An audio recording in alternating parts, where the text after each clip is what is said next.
Hey guys, welcome back to another video, and in today's video we're going to be teaching you how to install a resource or texture pack onto your server. So the first thing we're going to have to do is actually find a texture pack and make sure it works, and it will work on our server. So I'm going to head over to cursorforge.com and look at their texture pack to select one. I'm using 1.15.2, so I'm going to go ahead and select Minecraft 1.15 just for the texture pack because it must be the right version, otherwise it won't work. So there I'm going to go ahead and I'm going to select a random pack and I'm going to download it. Once it's downloaded, I'm going to move it into a folder and then we can see whether it's actually going to work.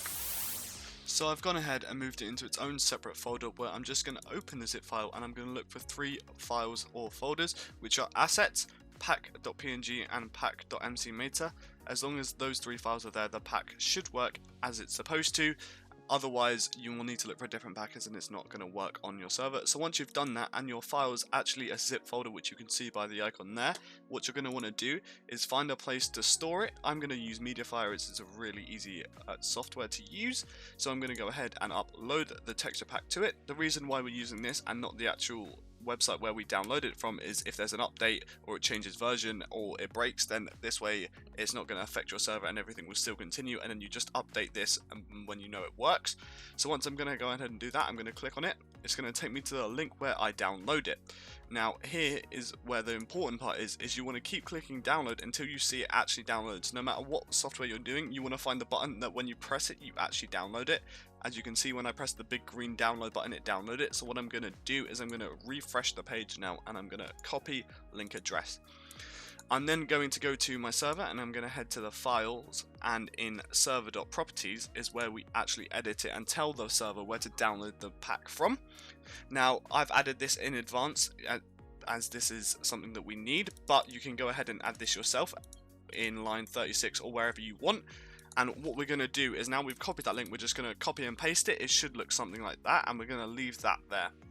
Now you might have to add that as yourself, as I said, or what you can do is use Minecraft's optional option, which is the sh1. Now to get a link for that, you can just copy and paste that into here, the link, and press hash, and you can just copy the hash there. I'll leave a link to this in the description, and you can copy that back into the server.property file.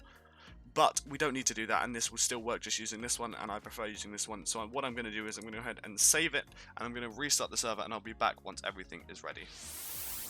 So once I've gone ahead and restarted the server, I'm going to go back to my client where I can check out the actual pack itself. So once it's loaded, you're going to want to press edit, and you're going to want to look at this option down here, server resource packs. Now I normally set it to prompt or enabled. As long as it's one of those two options, it will work. Otherwise you won't be able to download the pack. So once you've set it to one of those two options, you're going to press done, and you're actually going to join the server. And what you should be presented with is you should be asked to download the pack. And you're going to press yes, and now Minecraft will actually go ahead and download the pack from the client, and it's going to load it into your game. As you can see, it's now downloaded that texture pack, and everyone who joins the server can have the option to download it as well. I hope this helped you on how to install a texture pack on your server, and we'll see you guys in the next video.